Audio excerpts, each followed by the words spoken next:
Hello hello hello hello hello hello. Hello. हाँ जी हाँ जी हाँ जी हाँ जी सर। हाँ जी मैडम, सत श्री अकाल। सत श्री अकाल सर जी, सत श्री अकाल। हाँ जी बोलो, की मीटिंग शुरू हो तो गई जी, चलो। अच्छा सर, ठीक है।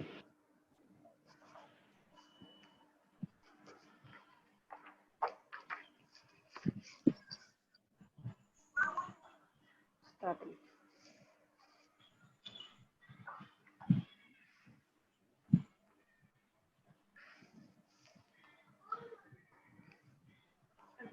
हेलो। हाँ जी मैम, सत श्री अकाल जी। सत श्री अकाल सर जी। सर जी मैं पंजाबी चैनल ਦਾ ਬਹੁਤ ਹੀ ਧੰਨਵਾਦ ਕਰਦੀ ਹਾਂ ਤੇ ਮਾਨਯੋਗ ਇੰਸਪੈਕਟਰ ਸਾਹਿਬਾਨ, ਮਾਨਯੋਗ ਸਾਡੇ ਅਫਸਰ ਸਾਹਿਬਾਨ ਅਤੇ ਪਿਆਰੇ ਸਿਖਿਆਰਥੀਓ, ਮੈਂ ਅੱਜ ਤੁਹਾਨੂੰ ਇੰਸਪੈਕਟਰ ਅਤੇ ਉਸ ਦੀਆਂ ਜ਼ਿੰਮੇਵਾਰੀਆਂ ਬਾਰੇ ਦੱਸ ਰਹੀ ਹਾਂ। ਤੇ ਇਹ ਸਾਡੇ ਇੰਸਪੈਕਟਰ ਅਤੇ ਇੰਸਪੈਕਟਰ ਅਤੇ ਆਪਣੇ ਅਫਸਰ ਸਾਹਿਬਾਨਾਂ ਨੇ ਬਹੁਤ ਵਧੀਆ ਇਹ ਉਪਰਾਲਾ ਕੀਤਾ ਹੈ ਕਿ ਬੱਚਿਆਂ ਨੂੰ ਘਰ ਘਰ ਸਿੱਖਿਆ ਦੇਣ ਦਾ ਬਹੁਤ ਵੱਡਾ ਉਪਰਾਲੇ ਦੇ ਨਾਲ ਬੱਚਿਆਂ ਦੇ ਹੌਸਲੇ ਬੁਲੰਦ ਕੀਤੇ ਹਨ। ਸੋ ਮੈਂ ਆਪਣਾ ਇਹ ਟੌਪਿਕ ਇੰਸਪੈਕਟਰ ਅਤੇ ਉਸ ਦੀਆਂ ਜ਼ਿੰਮੇਵਾਰੀਆਂ, ਮੈਂ senior inspector Nachhattar Kaur, government ITI ਸ੍ਰੀ ਮੁਕਤਸਰ ਸਾਹਿਬ ਤੋਂ ਹਾਂ। ਅਤੇ ਹੁਣ ਮੈਂ ਤੁਹਾਨੂੰ ਇੰਸਪੈਕਟਰ ਦੀਆਂ ਜ਼ਿੰਮੇਵਾਰੀਆਂ, ਪਲੈਨਿੰਗ। ਸਭ ਤੋਂ ਪਹਿਲਾਂ ਇੰਸਪੈਕਟਰ ਨੂੰ ਆਪਣੀ ਪਲੈਨਿੰਗ ਤਿਆਰ ਕਰਨੀ ਚਾਹੀਦੀ ਹੈ ਕਿ ਉਸਨੇ ਕਲਾਸ ਦੇ ਵਿੱਚ ਜਾਣਾ ਹੈ। ਸਰ ਮੇਰੀ ਆਵਾਜ਼ ਆ ਰਹੀ ਹੈ ਜੀ? ਹੈਲੋ। ਆ ਰਹੀ ਮੈਡਮ, ਆ ਰਹੀ ਜੀ। ਹਾਂਜੀ, ਉਸਨੇ ਕਲਾਸ ਦੇ ਵਿੱਚ ਜਾਣਾ ਹੈ ਤੇ ਆਪਣੇ ਲੈਸਨ ਦੀ ਪਲਾਨਿੰਗ ਤਿਆਰ ਕਰਨੀ ਹੈ ਕਿ ਮੈਂ ਕਿਸ ਤਰ੍ਹਾਂ ਉਸਨੂੰ ਲੈਸਨ ਦੇਣਾ ਹੈ। ਉਸ ਤੋਂ ਬਾਅਦ ਸਮੱਗਰੀ, ਉਸਨੇ ਸਮੱਗਰੀ ਲੈ ਕੇ ਜਾਣੀ ਹੈ ਤੇ ਆਪਣੇ ਬੱਚਿਆਂ ਨੂੰ ਸਮੱਗਰੀ ਦਿਖਾਉਣੀ ਹੈ ਕਿ ਇਸ ਦੇ ਨਾਲ ਆਪਾਂ ਥਿਊਰੀ ਅਤੇ ਆਪਣਾ ਪ੍ਰੈਕਟੀਕਲ ਤਿਆਰ ਕਰਨਾ ਹੈ। ਸੋ ਨਾਲ ਹੀ ਤੁਹਾਡੇ ਇੱਕ ਲੈਸਨ ਪਲਾਨ ਹੈ। ਲੈਸਨ ਪਲਾਨ ਦੇ ਵਿੱਚ ਵਿਧੀਆਂ ਦੱਸੀਆਂ ਹੋਈਆਂ ਹਨ ਕਿ ਵਿਧੀਆਂ ਦੇ ਦੁਆਰਾ ਹੀ ਲੈਸਨ ਪਲਾਨ ਤਿਆਰ ਕੀਤਾ ਜਾਂਦਾ ਹੈ। ਪਹਿਲਾ ਸਟੈਪ ਪ੍ਰੈਕਟੀਕਲ ਦਾ ਕਿਹੜਾ ਹੈ ਅਤੇ ਦੂਸਰਾ ਸਟੈਪ ਕਿਹੜਾ ਹੈ ਤੇ ਤੀਸਰਾ ਕਿਹੜਾ ਹੈ। ਐਂਡ ਤੱਕ ਉਹਨਾਂ ਨੂੰ ਉਸ ਪ੍ਰੈਕਟੀਕਲ ਨੂੰ ਲੈ ਕੇ ਜਾਣਾ ਹੈ ਤੇ ਤਾਂ ਕਿ ਬੱਚਿਆਂ ਨੂੰ ਚੰਗੀ ਤਰ੍ਹਾਂ ਸਮਝ ਆ ਸਕੇ। ਅਤੇ ਪ੍ਰੈਕਟੀਕਲ ਦੇ ਵਿੱਚ ਸਭ ਤੋਂ ਪਹਿਲਾਂ ਸਮਝਾਉਣ ਲੱਗਿਆ ਬੱਚਿਆਂ ਨੂੰ ਇਹ ਸਮਝਾਉਣਾ ਚਾਹੀਦਾ ਹੈ ਕਿ ਇਸ ਪ੍ਰੈਕਟੀਕਲ ਦੀ ਕਿੱਥੇ ਸਾਨੂੰ ਜ਼ਰੂਰਤ ਪੈਂਦੀ ਹੈ ਤੇ ਕਿਹਨਾਂ ਕੰਪਨੀਆਂ ਦੇ ਵਿੱਚ ਇਸ ਦਾ ਕੰਮ ਕੀਤਾ ਜਾਂਦਾ ਹੈ ਅਤੇ ਕਿੰਨਾ ਫੈਕਟਰੀਆਂ ਦੇ ਵਿੱਚ ਜਾ ਕੇ ਬੱਚੇ ਕੰਮ ਕਰ ਸਕਣਗੇ। ਉਹ ਇਸ ਤਰ੍ਹਾਂ ਦਾ ਪ੍ਰੈਕਟੀਕਲ ਕਰਵਾਉਣਾ ਚਾਹੀਦਾ ਹੈ ਬੱਚਿਆਂ ਨੂੰ। ਸੋ ਇਸ ਤੋਂ ਅੱਗੇ ਮੈਂ ਚੰਗੇ ਗੁਣ, ਚੰਗੀ ਸਿਹਤ, ਸਪਸ਼ਟ ਆਵਾਜ਼, ਚੰਗੀ ਸ਼ਕਲ ਤੇ ਚੰਗਾ ਪਹਿਰਾਵਾ ਤੇ ਸਪਸ਼ਟ ਬੋਲੀ। ਅਧਿਆਪਕ ਦੀ ਚੰਗੀ ਸਿਹਤ ਹੋਣੀ ਚਾਹੀਦੀ ਹੈ ਅਤੇ ਉਹ ਜੇਕਰ ਉਸਦੀ ਚੰਗੀ ਸਿਹਤ ਹੈ, ਉਹ ਬੱਚਿਆਂ ਨੂੰ ਚੰਗੀ ਸਿਹਤ ਦੇ ਨਾਲ ਹੀ ਤੰਦਰੁਸਤ ਹੋ ਕੇ ਬੱਚਿਆਂ ਨੂੰ ਵਧੀਆ ਗਾਈਡ ਕਰ ਸਕਦਾ ਹੈ ਤੇ ਉਹ ਆਪਣੀ ਕਲਾਸ ਦੇ ਵਿੱਚ ਵਧੀਆ ਪੜ੍ਹਾ ਸਕਦਾ ਹੈ ਤੇ ਬੱਚਿਆਂ ਨੂੰ ਵਧੀਆ ਪ੍ਰੈਕਟੀਕਲ ਕਰਾ ਸਕਦਾ ਹੈ। ਸਭ ਤੋਂ ਪਹਿਲਾਂ ਉਸਦੀ ਸਿਹਤ ਠੀਕ ਠਾਕ ਹੋਣੀ ਚਾਹੀਦੀ ਹੈ ਤੇ ਅਧਿਆਪਕ ਹਮੇਸ਼ਾ ਸਿਹਤਮੰਦ ਹੀ ਹੋਣਾ ਚਾਹੀਦਾ ਹੈ। ਸਪਸ਼ਟ ਆਵਾਜ਼, ਜਿਵੇਂ ਕਿ ਮੈਂ ਆਪਣੀ ਸੰਸਥਾ ਦੇ ਵਿੱਚ ਆਪਣੇ ਸੈਮੀਨਾਰ ਲਗਾਉਂਦੀ ਰਹਿੰਦੀ ਹਾਂ, ਜਿਵੇਂ ਕਿ ਨਸ਼ਿਆਂ ਦੇ ਵਿਰੁੱਧ ਹੋਇਆ, ਕੋਈ ਹੋਰ ਟ੍ਰੈਫਿਕ ਨਿਯਮਾਂ ਬਾਰੇ ਹੋਇਆ, ਜਾਣਕਾਰੀ ਦੇਣਾ ਬੱਚਿਆਂ ਨੂੰ। ਇਸ ਤਰ੍ਹਾਂ ਦੇ ਸੈਮੀਨਾਰ ਆਦਿ ਲਗਾ ਕੇ ਬੱਚਿਆਂ ਨੂੰ ਸਮਝਾਉਂਦੇ ਰਹੀਦਾ ਹੈ। ਸਪਸ਼ਟ ਆਵਾਜ਼, ਅਧਿਆਪਕ ਦੀ ਸਪਸ਼ਟ ਆਵਾਜ਼ ਹੋਣੀ ਚਾਹੀਦੀ ਹੈ ਤਾਂ ਕਿ ਬੱਚਿਆਂ ਨੂੰ ਵਧੀਆ ਸਮਝ ਆ ਸਕੇ। ਉਸਦੀ ਬੋਲੀ, ਉਸਦੀ ਆਵਾਜ਼, ਉਸਦੀ ਭਾਸ਼ਾ, ਉਸਦੇ ਸਾਰੇ ਮਤਲਬ ਉਸਨੂੰ ਜੋ ਵੀ ਉਹਦੇ ਵਿੱਚ ਗੁਣ ਹੈਗੇ ਉਹ ਸਾਰੇ ਬੱਚਿਆਂ ਨੂੰ ਦੱਸਣੇ ਚਾਹੀਦੇ ਹਨ। ਚੰਗੀ ਸ਼ਕਲ ਤੇ ਪਹਿਰਾਵਾ, ਚੰਗੀ ਸ਼ਕਲ ਸੂਰਤ ਵੀ ਸੋਹਣੀ ਹੋਣੀ ਚਾਹੀਦੀ ਹੈ ਇੰਸਪੈਕਟਰ ਦੀ ਅਤੇ ਵਧੀਆ ਆਪਣੇ ਆਪ ਨੂੰ ਨਿਖਾਰ ਕੇ ਰੱਖੇ ਤੇ ਚੰਗਾ ਪਹਿਰਾਵਾ ਹੋਣਾ ਚਾਹੀਦਾ ਹੈ। ਪਹਿਰਾਵਾ ਵੀ ਇਹੋ ਜਿਹਾ ਭੜਕੀਲਾ ਅਤੇ ਤਰਕਸ਼ੀਲ ਨਹੀਂ ਹੋਣਾ ਚਾਹੀਦਾ ਕਿ ਬੱਚੇ ਉਸਨੂੰ ਦੇਖ ਕੇ ਉਸਦੀ ਰੀਸ ਕਰਨ ਅਤੇ ਉਹੋ ਜਿਹਾ ਪਹਿਰਾਵਾ ਬੱਚੇ ਪਹਿਨਣ। ਅਤੇ ਇਹੋ ਜਿਹਾ ਸਾਦਗੀ ਵਾਲਾ ਪਹਿਰਾਵਾ ਹੋਣਾ ਚਾਹੀਦਾ ਹੈ। ਵਰਕਸ਼ਾਪਾਂ ਦੇ ਵਿੱਚ ਜਾ ਕੇ ਬੱਚਿਆਂ ਨੂੰ ਡਾਂਗਰੀਆਂ ਵਗੈਰਾ ਦਾ ਪ੍ਰਯੋਗ ਕਰਨਾ ਚਾਹੀਦਾ ਹੈ ਅਤੇ ਤਾਂ ਕਿ ਕੋਈ ਬਿਜਲੀ ਦੇ ਮਤਲਬ ਕੋਈ ਇਸ ਤਰ੍ਹਾਂ ਦੇ ਕੋਈ ਵੈਲਡਿੰਗ ਕਰਨ ਲੱਗਿਆ ਜਾਂ ਕੋਈ ਇਸ ਤਰ੍ਹਾਂ ਮਤਲਬ ਕੋਈ ਵੀ ਧੱਬਾ ਉਹਨਾਂ ਦੀ ਪੁਸ਼ਾਕ ਨੂੰ ਨਾ ਲੱਗ ਸਕੇ। ਤੇ ਵਰਕਸ਼ਾਪ ਵਿੱਚ ਜਾਂਦਿਆਂ ਉਹਨਾਂ ਨੂੰ ਹਮੇਸ਼ਾ ਡਾਂਗਰੀਆਂ ਹੀ ਪਾਉਣੀਆਂ ਚਾਹੀਦੀਆਂ ਹਨ ਤੇ ਉਹ ਚੰਗਾ ਪਹਿਰਾਵਾ ਹੋਣਾ ਚਾਹੀਦਾ ਹੈ। ਜੇ ਚੰਗਾ ਪਹਿਰਾਵਾ ਹੋਊਗਾ ਤਾਂ ਬੱਚੇ ਵੀ ਉਸ ਟੀਚਰ ਤੋਂ ਚੰਗੇ ਹੀ ਪ੍ਰਭਾਵਿਤ ਹੋਣਗੇ। ਸਪਸ਼ਟ ਬੋਲੀ ਦੇ ਵਿੱਚ ਉਹਨਾਂ ਦੀ ਸਪਸ਼ਟ ਭਾਸ਼ਾ, ਭਾਵੇਂ ਤਾਂ ਉਹ ਹਿੰਦੀ ਹੈ, ਭਾਵੇਂ ਅੰਗਰੇਜ਼ੀ ਹੈ ਤੇ ਭਾਵੇਂ ਪੰਜਾਬੀ ਹੈ, ਉਹ ਉਹਨਾਂ ਦੀ ਬੋਲੀ ਜਿਹੜੀ ਆ ਸਾਫ਼ ਸੁਥਰੀ ਹੋਣੀ ਚਾਹੀਦੀ ਹੈ ਤੇ ਸਪਸ਼ਟ ਹੋਣੀ ਚਾਹੀਦੀ ਹੈ ਬੱਚਿਆਂ ਨੂੰ, ਤਾਂ ਕਿ ਉਹਨਾਂ ਦੀ ਸਮਝ ਲੱਗ ਸਕੇ। ਚੰਗੇ ਗੁਣ। ਉੱਚ ਬੁੱਧੀ ਵਾਲਾ। ਹੁਣ ਆਪਾਂ ਰਾਧਾ ਕ੍ਰਿਸ਼ਨ ਜੀ ਦੀ ਗੱਲ ਕਰੀਏ ਤਾਂ ਉਹ ਉੱਚ ਬੁੱਧੀ ਦੇ ਮਾਲਕ ਸਨ। ਉੱਚ ਬੁੱਧੀ ਵਾਲਾ ਅਧਿਆਪਕ ਨੂੰ ਹਮੇਸ਼ਾ ਉੱਚ ਬੁੱਧੀ ਵਾਲਾ ਮਾਲਕ ਹੋਣਾ ਚਾਹੀਦਾ ਹੈ ਅਤੇ ਉਹ ਆਪਣੇ ਆਪ ਵਿੱਚ ਇੱਕ ਵਧੀਆ ਬੁੱਧੀਮਾਨ ਹੋਣਾ ਚਾਹੀਦਾ ਹੈ, ਤਾਂ ਕਿ ਉਸਦੇ ਕੋਈ ਵੀ ਸਮੱਸਿਆ ਆਵੇ ਜਾਂ ਬੱਚਿਆਂ ਦੀ ਸਮੱਸਿਆ ਆਵੇ ਤਾਂ ਉਸ ਨੂੰ ਚੰਗੀ ਬੁੱਧੀ ਦੇ ਨਾਲ ਹੀ ਉਸ ਨੂੰ ਸੁਲਝਾਉਣਾ ਚਾਹੀਦਾ ਹੈ। ਉੱਚ ਚਰਿੱਤਰ ਦਾ ਮਾਲਕ। ਉੱਚ ਚਰਿੱਤਰ ਦਾ ਮਾਲਕ ਹੋਣਾ ਚਾਹੀਦਾ। ਉਸਦਾ ਕਰੈਕਟਰ, ਉਸਦੀ ਸਿਹਤ, ਉਸਦੀ ਸਿਹਤ ਵੀ ਵਧੀਆ ਹੋਣੀ ਚਾਹੀਦੀ ਹੈ ਤੇ ਉਹ ਉੱਚ ਚਰਿੱਤਰ ਦਾ ਮਾਲਕ ਹੋਣਾ ਚਾਹੀਦਾ। ਉਸਦਾ ਆਪਣਾ ਕਰੈਕਟਰ ਸਹੀ ਹੋਊਗਾ ਤੇ ਬੱਚਿਆਂ ਦਾ ਵੀ ਉਸਦੇ ਨਾਲ ਹੀ ਕਰੈਕਟਰ ਸਹੀ ਹੋਏਗਾ। ਇਸ ਕਰਕੇ ਬੱਚਿਆਂ ਨੂੰ ਹਮੇਸ਼ਾ ਆਪਣੇ ਨਾਲ ਹੀ ਆਪਦੇ ਕਰੈਕਟਰ ਅਤੇ ਬੱਚਿਆਂ ਨੂੰ ਆਪਦੇ ਆਉਣ ਵਾਲੇ ਚਰਿੱਤਰ ਵਿੱਚ ਅਤੇ ਆਲੇ ਦੁਆਲੇ ਦੇ ਚਰਿੱਤਰ ਬਾਰੇ ਸਮਝਾਉਣਾ ਚਾਹੀਦਾ ਹੈ। ਚੰਗੀ ਸ਼ਖਸੀਅਤ ਦੇ ਵਿੱਚ ਸਿਹਤਮੰਦ, ਸਹਿਯੋਗ ਅਤੇ ਪਹਿਰਾਵਾ, ਇਹ ਸਾਰੀਆਂ ਹੀ ਆ ਜਾਂਦੀਆਂ ਨੇ। ਤੇ ਉੱਚ ਬੁੱਧੀ ਵਾਲਾ, ਇਹ ਸਾਰੇ ਹੀ ਚੰਗੀ ਸਿਹਤ, ਚੰਗੀ ਸ਼ਖਸੀਅਤ ਹੋਣੀ ਚਾਹੀਦੀ ਹੈ, ਚੰਗੀ ਪਰਸਨੈਲਿਟੀ ਹੋਣੀ ਚਾਹੀਦੀ। ਜਿਸ ਤਰ੍ਹਾਂ ਕਿ ਆਪਣੇ ਟੀਚਰ ਰਾਧਾ ਕ੍ਰਿਸ਼ਨ ਜੀ ਨੇ ਇਸ ਤਰ੍ਹਾਂ ਕਰਕੇ ਇਹਨਾਂ ਦੀ ਚੰਗੀ ਸਿਹਤ ਵੀ ਦਿਖਾਈ ਦਿੰਦੀ ਹੈ। ਚੰਗੀ ਸਿਹਤ ਦੇ ਨਾਲ ਹੀ ਬੱਚਿਆਂ ਨੂੰ ਵਧੀਆ ਬਣਾਇਆ ਜਾ ਸਕਦਾ ਹੈ। ਜਿਵੇਂ ਕਿ ਇਹਨਾਂ ਦਾ ਜਨਮ ਦਿਹਾੜਾ ਮਨਾਇਆ ਜਾਂਦਾ ਹੈ। ਇਹ ਇੱਕ ਵਧੀਆ ਟੀਚਰ ਨੇ। ਰੁਚੀ ਰੱਖਣ ਵਾਲਾ। ਆਪਣੇ ਸਬਜੈਕਟ ਦੇ ਵਿੱਚ ਅਧਿਆਪਕ ਹਮੇਸ਼ਾ ਰੁਚੀ ਰੱਖਣ ਵਾਲਾ ਹੋਣਾ ਚਾਹੀਦਾ ਹੈ ਤੇ ਉਹ ਬੱਚਿਆਂ ਦੇ ਵਿੱਚ ਵੀ ਰੁਚੀ ਪੈਦਾ ਕਰੇ ਆਪਣੇ ਸਬਜੈਕਟ ਵਿੱਚ ਵੀ, ਅਤੇ ਹਰ ਕੰਮ ਦੇ ਵਿੱਚ ਉਹਨਾਂ ਦਾ ਇੰਟਰਸਟ ਬਣਾਵੇ। ਉਹਨਾਂ ਨੂੰ ਪ੍ਰੈਕਟੀਕਲ ਤੌਰ ਤੇ, ਉਹਨਾਂ ਨੂੰ ਥਿਊਰੀ ਤੌਰ ਤੇ, ਉਹਨਾਂ ਨੂੰ ਹਰ ਕੰਮ ਦੇ ਵਿੱਚ ਰੁਚੀ ਰੱਖਣ ਦੇ ਵਿੱਚ ਇਸ ਤਰ੍ਹਾਂ ਦੇ ਮਤਲਬ ਉਸਨੂੰ ਕੰਮ ਕਰਨੇ ਚਾਹੀਦੇ ਹਨ ਕਿ ਬੱਚੇ ਉਹਨਾਂ ਦੇ ਨਾਲ ਜੁੜੇ ਰਹਿਣ ਅਤੇ ਇੰਟਰਸਟ ਲੈਂਦੇ ਰਹਿਣ। ਸੋ